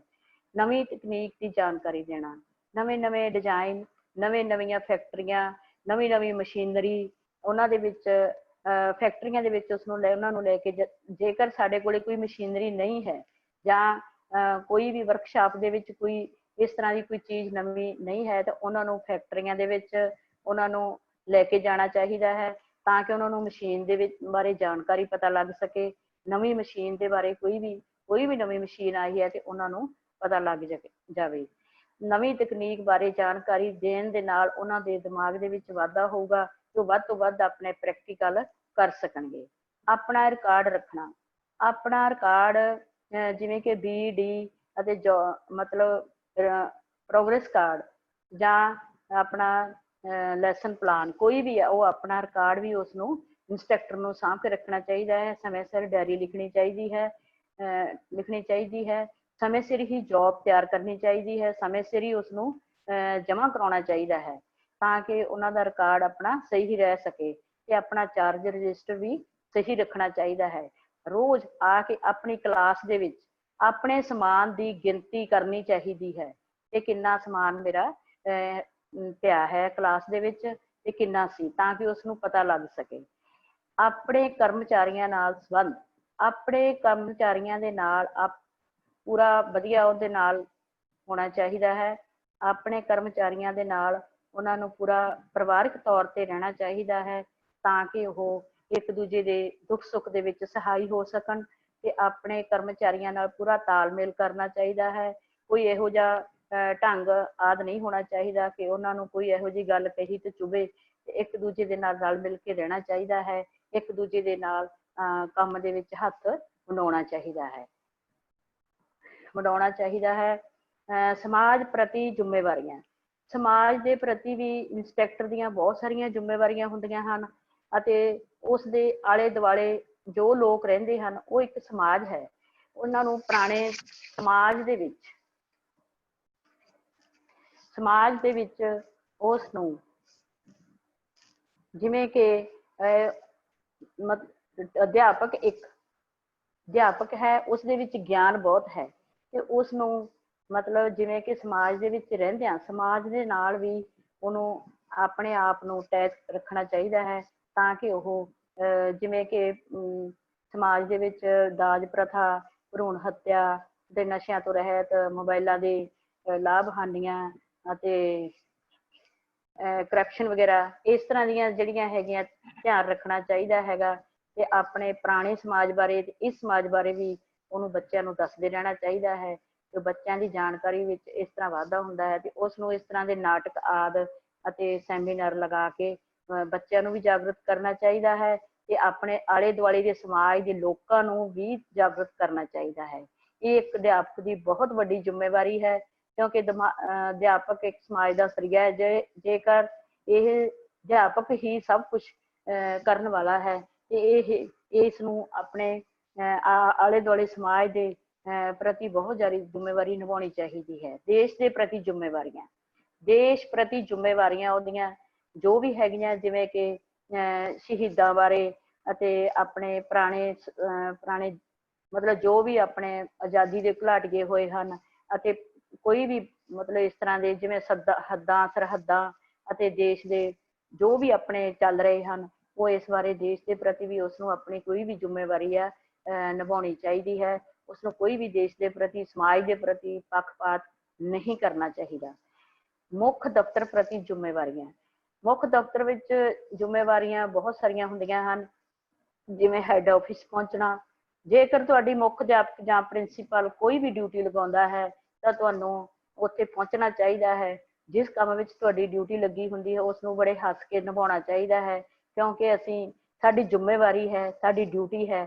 ਇਸ ਕਰਕੇ ਆਪਣੇ ਮੁੱਖ ਦਫ਼ਤਰ ਵਿੱਚ ਵੀ ਕੋਈ ਕਾਗਜ਼ ਲੈ ਕੇ ਜਾਣਾ ਜਾਂ ਆਪਣੀ ਡਿਊਟੀ ਨਿਭਾਉਣੀ, ਕੋਈ ਚਿੱਠੀ ਪੱਤਰ ਲੈ ਕੇ ਜਾਣਾ, ਉਸ ਨੂੰ ਪੂਰੀ ਤਰ੍ਹਾਂ ਨਿਭਾਉਣਾ ਚਾਹੀਦਾ ਹੈ। ਆਜ਼ਾਦੀ ਅਤੇ ਧਰਮ ਪ੍ਰਤੀ ਜ਼ਿੰਮੇਵਾਰੀਆਂ। ਆਜ਼ਾਦੀ ਇੱਕ ਬੜੀ ਹੀ ਸੰਘਰਸ਼ੀਲ ਚੀਜ਼ ਹੈ ਕਿ ਇਹ ਅਸੀਂ ਬੜੇ ਬਹੁਤ ਹੀ ਮੁਸੀਬਤ ਨਾਲ ਲਈ ਹੈ। ਸੋ ਇਸ ਕਰਕੇ ਆਜ਼ਾਦੀ ਅਤੇ ਧਰਮ ਪ੍ਰਤੀ ਜ਼ਿੰਮੇਵਾਰੀਆਂ ਵੀ ਸਾਨੂੰ ਨਿਭਾਉਣੀਆਂ ਚਾਹੀਦੀਆਂ ਹਨ ਅਤੇ ਧਰਮ ਦੇ ਵਿੱਚ ਵੀ ਧਰਮ ਕੋਈ ਵੀ ਮਾੜਾ ਨਹੀਂ ਹੁੰਦਾ, ਸਿਰਫ ਆਪਣੀ ਇੱਕ ਜੋ ਸੋਚ ਹੈ ਉਹ ਸਾਡੀ ਮਾੜੀ ਹੈ। ਸੋ ਇਸ ਕਰਕੇ ਹਰ ਧਰਮ ਦਾ ਮਾਣ ਸਤਿਕਾਰ ਕਰਨਾ ਚਾਹੀਦਾ ਹੈ। ਕੋਈ ਵੀ ਧਰਮ ਹੈ ਇਸ ਨੂੰ ਕਦੇ ਬੁਰਾ ਨਹੀਂ ਕਹਿਣਾ ਚਾਹੀਦਾ। ਸਾਰੇ ਧਰਮ ਬਰਾਬਰ ਹਨ। ਸੋ ਇਸ ਕਰਕੇ ਆਜ਼ਾਦੀ ਅਤੇ ਧਰਮ ਦੇ ਪ੍ਰਤੀ ਵੀ ਜ਼ਿੰਮੇਵਾਰੀਆਂ ਹਨ।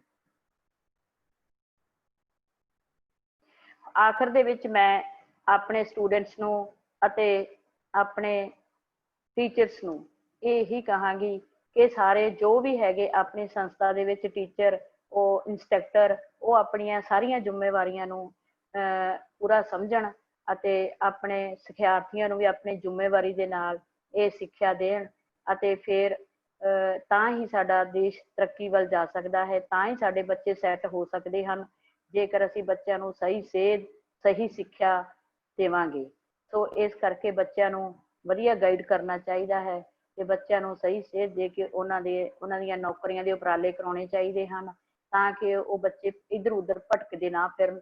ਅਤੇ ਮੈਂ ਬੱਚਿਆਂ ਨੂੰ ਵੀ, ਸਿਖਿਆਰਥੀਆਂ ਨੂੰ ਆਖਰ ਦੇ ਵਿੱਚ ਇਹੀ ਸਿੱਖਿਆ ਦਊਂਗੀ ਕਿ ਤੁਸੀਂ ਵੀ ਆਪਣੇ ਟੀਚਰਾਂ ਦਾ ਮਾਣ ਸਨਮਾਨ ਕਰੋ ਅਤੇ ਉਹਨਾਂ ਦੇ ਅੱਗੋਂ ਕਦੇ ਵੀ ਕੋਈ ਆਰਗੂਮੈਂਟ ਜਾਂ ਉਹਨਾਂ ਦੇ ਅੱਗੋਂ ਕਦੇ ਵੀ ਕੋਈ ਏਦਾਂ ਦੀ ਗੱਲ ਨਾ ਮਤਲਬ ਕਿ ਉਹਨਾਂ ਦਾ ਜਵਾਬ ਨਾ ਦਿਓ ਕਿ ਜਿਹੜਾ ਉਹਨਾਂ ਨੂੰ ਵੀ ਚੁਭੇ। ਸੋ ਇਸ ਕਰਕੇ ਬੱਚਿਓ, ਤੁਸੀਂ ਵੀ ਆਪਣੇ ਟੀਚਰਾਂ ਦਾ ਸਤਿਕਾਰ ਕਰੋ, ਆਪਣੇ ਬੱਚਿਆਂ ਦਾ ਮਾਣ ਸਨਮਾਨ ਕਰਿਆ ਕਰੋ। ਸੋ ਮੈਂ ਆਖਰ ਦੇ ਵਿੱਚ ਇਹ ਕਹਾਂਗੀ ਕਿ ਕੁੰਭੇ ਬੱਧਾ ਜਲ ਰਹੇ, ਜਲ ਬਿਨ ਕੁੰਭ ਨਾ ਹੋਏ, ਗਿਆਨ ਕਾ ਬੱਧਾ ਮਨ ਰਹੇ, ਗੁਰੂ ਬਿਨਾ ਗਿਆਨ ਨਾ ਹੋਏ। ਸੋ ਇਸ ਕਰਕੇ ਬੱਚਿਓ, ਗੁਰੂ ਤੋਂ ਬਿਨਾਂ ਗਿਆਨ ਨਹੀਂ ਮਿਲਦਾ। ਜਿੰਨਾ ਤੁਸੀਂ, ਗੁਰੂ ਇੱਕ ਸਮੁੰਦਰ ਹੈ, ਜਿੰਨਾ ਮਰਜ਼ੀ ਤੁਸੀਂ ਗੁਰੂ ਤੋਂ, ਆਪਣੇ ਅਧਿਆਪਕ ਤੋਂ, ਆਪਣੇ ਇੰਸਟ੍ਰਕਟਰ ਤੋਂ, ਆਪਣੇ ਪ੍ਰੋਫੈਸਰ ਤੋਂ ਜਿੰਨਾ ਮਰਜ਼ੀ ਤੁਸੀਂ ਸਿੱਖ ਸਕਦੇ ਹੋ। ਸੋ ਇਸ ਕਰਕੇ ਮੈਂ ਥੈਂਕ ਯੂ। ਹੋਰ ਕਿਸੇ ਦਾ ਕੋਈ ਸਵਾਲ ਹੈ ਤਾਂ ਮੈਨੂੰ। ਹਾਂਜੀ ਹੈਲੋ ਨਛੱਤਰ ਮੈਮ। ਹਾਂਜੀ ਹਾਂਜੀ ਉਪਾਸਨਾ ਬੋਲ ਰਹੀ ਹਾਂ। ਹਾਂਜੀ ਮੈਮ। ਤੁਹਾਡੇ ਟੌਪਿਕ ਤਾਂ ਬੜਾ ਅੱਛਾ ਸੀ। ਬੱਚਿਆਂ ਨੂੰ ਤੁਸੀਂ ਜਿਹੜਾ ਰੋਜ਼ਮर्रा ਦੇ ਕੰਮ ਸੀ ਉਹਨਾਂ ਬਾਰੇ ਜਾਣਕਾਰੀ ਦਿੱਤੀ ਕਿ ਕਿੰਨੇ ਮੁਸ਼ਕਲਾਂ ਨਾਲ ਇੰਸਟ੍ਰਕਟਰ ਕੰਮ ਕਰਦੇ ਨੇ ਤੇ ਉਹਨਾਂ ਨੂੰ ਆਪਣੇ ਗੁਰੂ ਦਾ ਸਤਿਕਾਰ ਕਰਨਾ ਚਾਹੀਦਾ। ਬਾਅਦ ਚ ਜਿਹੜੇ ਜੀ ਤੁਸੀਂ ਜੀ ਗੁਰਬਾਣੀ ਨਾਲ ਰਿਲੇਟਡ ਸ਼ਬਦ ਬੋਲੇ ਬਹੁਤ ਹਾਂਜੀ ਵਧੀਆ। ਜੇ ਸਾਰੇ ਸ਼ੁਕਰੀਆ ਬੱਚੇ ਮੈਮ। ਉਸਨੂੰ ਅਪਣਾਉਣਗੇ ਤਾਂ ਬਹੁਤ ਵਧੀਆ ਹੋਏਗਾ। ਜੀਵਨ ਚ ਹਾਂਜੀ ਹਰ ਹਾਂਜੀ ਹਰ ਇਨਸਾਨ ਗੁਰੂ ਹੈ। ਹਾਂਜੀ ਹਾਂਜੀ ਬਚਪਨ ਤੋਂ ਲੈ ਕੇ ਆਪਾਂ ਸਿੱਖਦੇ ਆਏ ਹਾਂ। ਹਾਂਜੀ ਸਾਡੀ ਪਹਿਲੀ ਗੁਰੂ ਸਾਡੀ ਮਾਂ ਹੁੰਦੀ ਹੈ। ਹਾਂਜੀ ਹਾਂਜੀ ਉਹ ਸੰਤ ਕਬੀਰ ਜੀ ਨੇ ਕਿਹਾ ਹੈ ਮੈਡਮ ਜੀ, ਕਹਿੰਦੇ ਇੱਕ ਪਾਸੇ ਮੇਰਾ ਪ੍ਰਮਾਤਮਾ ਹੈ, ਇੱਕ ਪਾਸੇ ਮੇਰਾ ਗੁਰੂ ਹੈ ਤੇ ਹਾਂਜੀ ਮੇਰਾ ਅਧਿਆਪਕ ਹੈ। ਮੈਂ ਕਿਸ ਦੇ ਵੱਲ ਇਸ਼ਾਰਾ ਕਰਾਂ? ਮੈਂ ਸਭ ਤੋਂ ਪਹਿਲਾਂ ਅਧਿਆਪਕ ਵੱਲ ਇਸ਼ਾਰਾ ਕਰਾਂ ਕਿ ਮੈਂ ਪ੍ਰਮਾਤਮਾ ਵੱਲ ਕਰਾਂ? ਉਸਨੇ ਕਿਹਾ ਕਿ ਮੈਂ ਸਭ ਤੋਂ ਪਹਿਲਾਂ ਆਪਣੇ ਅਧਿਆਪਕ ਵੱਲ ਇਸ਼ਾਰਾ ਕਰੂੰਗਾ, ਕਿਉਂਕਿ ਅਧਿਆਪਕ ਨੇ ਹੀ ਮੈਨੂੰ ਪ੍ਰਮਾਤਮਾ ਦੇ ਨੇੜੇ ਲਿਆਂਦਾ ਹੈ, ਹਾਂਜੀ ਰੱਬ ਉਹਨਾਂ ਨੇ ਦੇ ਨੇੜੇ ਕਿਹਾ ਲਿਆਂਦਾ। ਗੁਰੂ ਹਾਂਜੀ ਗੋਬਿੰਦ ਦਾਉ ਖੜੇ ਕਾਕੇ ਲਾਗੇ ਪਾਉ, ਹਾਂਜੀ ਬਲਿਹਾਰੀ ਗੁਰੂ ਆਪਣੇ ਜਿਹਨੇ ਗੋਬਿੰਦ ਦੀਆ ਮਲਾਓ। ਮਤਲਬ ਕਿ ਗੁਰੂ ਹਾਂਜੀ ਜੀ ਨੇ ਆਪਣੇ ਬਲਿਹਾਰੀ ਜਾਨਾ ਜਿਹਨੇ ਮੈਨੂੰ ਪਰਮਾਤਮਾ ਨਾਲ ਮਿਲਾ ਦਿੱਤਾ ਹੈ। ਭਰਾਤਾ ਨਾਲ ਪ੍ਰਮਾਤਮਾ ਨਾਲ ਮਿਲਾਇਆ। ਹਾਂਜੀ ਸ਼ੁਕਰੀਆ ਮੈਡਮ ਤੁਹਾਡਾ ਬਹੁਤ ਬਹੁਤ। ਬਹੁਤ ਵਧੀਆ। ਹਾਂਜੀ ਹੋਰ ਕੋਈ ਬੱਚਾ? ਹੈਲੋ ਹਾਂਜੀ ਸਤਿ ਸ਼੍ਰੀ ਅਕਾਲ ਮੈਮ। ਸਤਿ ਸ਼੍ਰੀ ਅਕਾਲ ਜੀ। ਮੈਂ ਮਨਦੀਪ ਮੈਮ, ਤੁਹਾਡਾ ਲੈਕਚਰ ਬਹੁਤ ਵਧੀਆ ਸੀਗਾ। ਮੈਂ ਅੱਛਾ ਵੈਸੇ ਥੋੜਾ ਮਨਦੀਪ। ਹਾਂਜੀ ਜ਼ਿਆਦਾ ਨਹੀਂ ਸੁਣਿਆ ਪਰ ਮੈਨੂੰ ਵਧੀਆ ਲੱਗਿਆ। ਹਾਂ ਬੇਟੇ ਬਹੁਤ ਵਧੀਆ, ਸ਼ਾਬਾਸ਼। ਠੀਕ ਹੈ ਬੇਟੇ। ਹਾਂਜੀ ਸਤਿ ਸ਼੍ਰੀ ਅਕਾਲ ਮੈਮ ਜੀ। ਸਤਿ ਸ਼੍ਰੀ ਅਕਾਲ ਜੀ। ਮੈਮ ਮੈਂ ਪ੍ਰਵੀਨ ਬੋਲ ਰਹੀ ਹਾਂ ਜੀ, ਮੁਕਤਸਰ ITI ਤੋਂ। ਹਾਂ ਠੀਕ ਹੈ ਬੇਟੇ ਬੋਲੋ। ਮੈਮ ਤੁਹਾਡੇ ਲੈਕਚਰ ਸੁਣ ਕੇ ਹੀ ਕਲਾਸ ਦੀ ਯਾਦ ਆ ਗਈ ਜੀ। ਹਾਂ ਕੋਈ ਨੀ ਬੇਟੇ, ਇਹੀ ਕੁਝ ਸਮਝਾਉਣਾ ਆਪਾਂ, ਉੱਥੇ ਹੀ ਸਮਝਾਵਾਂਗੇ ਤੁਹਾਨੂੰ।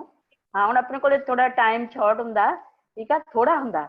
ਉੱਥੇ ਤੁਹਾਨੂੰ ਪਤਾ ਹੀ ਹੈ ਵੀ ਕਿੰਨਾ ਕਿੰਨਾ ਚਿਰ ਚੱਲਦੀ ਆ ਮੈਂ, ਤੁਹਾਨੂੰ ਪਤਾ ਨਾ। ਮੈਮ ਬਹੁਤ ਹਾਂ ਵਧੀਆ ਲੱਗਾ ਜੀ ਤੁਹਾਡਾ ਲੈਕਚਰ, ਬਹੁਤ ਵਧੀਆ ਹਾਂ ਲੱਗਾ ਜੀ। ਹਾਂਜੀ ਹੈਲੋ ਹੈਲੋ ਹਾਂਜੀ ਸਤਿ ਸ਼੍ਰੀ ਅਕਾਲ ਮੈਮ। ਸਤਿ ਸ਼੍ਰੀ ਅਕਾਲ ਜੀ। ਮੈਮ ਗਗਨ ਬੋਲਦੀ ਹਾਂ। ਹਾਂ ਗਗਨ ਬੇਟਾ ਬੋਲੋ। ਮੈਂ ਵੀ ਇਹੀ ਸੋਚ ਰਹੀ ਸੀ ਮੈਮ, ਜਿਵੇਂ ਮੈਂ ਕਿਹਾ ਤੁਸੀਂ ਬੋਲਦੇ ਹੋ, ਤੁਹਾਡੇ ਲਈ ਤਾਂ ਟਾਈਮ ਬਹੁਤ ਘੱਟ ਸੀਗਾ ਜੀ। ਹਾਂ ਮੇਰੇ ਲਈ ਹੋਰ ਟਾਈਮ ਹੋਣਾ ਘੱਟ ਹੈ, ਚਾਹੀਦਾ ਕਿਉਂਕਿ ਸੀ। ਮੇਰੀ ਸਪੀਡ ਬਹੁਤ ਹੁੰਦੀ ਹੈ ਬੇਟੇ। ਮੈਂ ਤਾਂ ਬੜਾ ਸਲੋ ਰੱਖਿਆ ਆਪਣੇ ਆਪ ਨੂੰ, ਤੁਹਾਨੂੰ ਪਤਾ ਹੀ ਹੈ, 2-2 3-3 ਘੰਟੇ ਬੋਲਦੀ ਰਹਿੰਦੀ ਹਾਂ ਕਲਾਸ 'ਚ। ਹਾਂ ਹਾਂਜੀ ਮੈਮ ਬਹੁਤ ਹਾਂਜੀ ਵਧੀਆ ਲੈਕਚਰ ਲੱਗਿਆ ਜੀ। ਠੀਕ ਹੈ ਮੈਡਮ, ਥੈਂਕ ਯੂ। ਹਾਂਜੀ ਸ਼ਿਲਪੀ ਮੈਡਮ। ਹੈਲੋ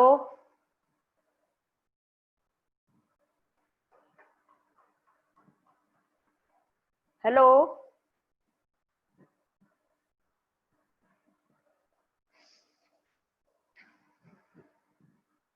ਹੈਲੋ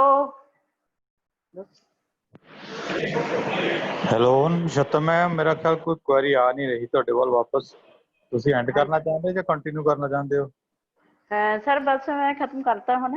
ਬੱਚਿਆਂ ਨੇ ਮੈਨੂੰ ਕੁਐਸਚਨ ਪੁੱਛ ਲਏ ਆ, ਬੱਚਿਆਂ ਨੇ ਕਹਿਤਾ ਹੈ। ਤੁਸੀਂ ਦੱਸੋ ਕਿਹੋ ਜਿਹਾ ਲੱਗਿਆ ਤੁਹਾਨੂੰ? ਬਹੁਤ ਵਧੀਆ ਸੀ ਮੈਡਮ। ਹਾਂਜੀ ਤੁਹਾਡੇ ਵੱਲੋਂ ਵੀ ਤਾਂ ਕੋਈ ਹੋਣਾ ਚਾਹੀਦਾ ਰਿਫਰੈਸ਼ ਸਾਨੂੰ। ਕਰਾ ਦਿੱਤਾ ਦੁਬਾਰਾ ਫਿਰ ਇੱਕ ਵਾਰ। ਹਾਂਜੀ ਮੈਂ ਰਿਫਰੈਸ਼ ਕਰਾਤਾ ਇੱਕ ਵਾਰ ਫਿਰ। ਅੱਛਾ ਜੀ, ਦੁਬਾਰਾ ਫੇਰ ਇਹੀ? ਨਹੀਂ ਮੈਂ ਕਿਹਾ ਰਿਫਰੈਸ਼ ਹੋ ਗਿਆ ਇੱਕ ਵਾਰ ਫਿਰ। ਹਾਂਜੀ ਹਾਂਜੀ ਹਾਂਜੀ ਹਾਂਜੀ ਸਰ ਬਹੁਤ ਵਧੀਆ ਹੋ ਗਿਆ। ਚਲੋ ਚਲੋ ਸ਼ੁਕਰੀਆ ਮੈਮ ਸਰ। ਠੀਕ ਹੈ ਸਰ। ਠੀਕ ਹੈ ਜੀ ਫਿਰ। ਠੀਕ ਹੈ thank you very much ma'am, thank you ਜੀ। ਠੀਕ ਹੈ ਸਰ।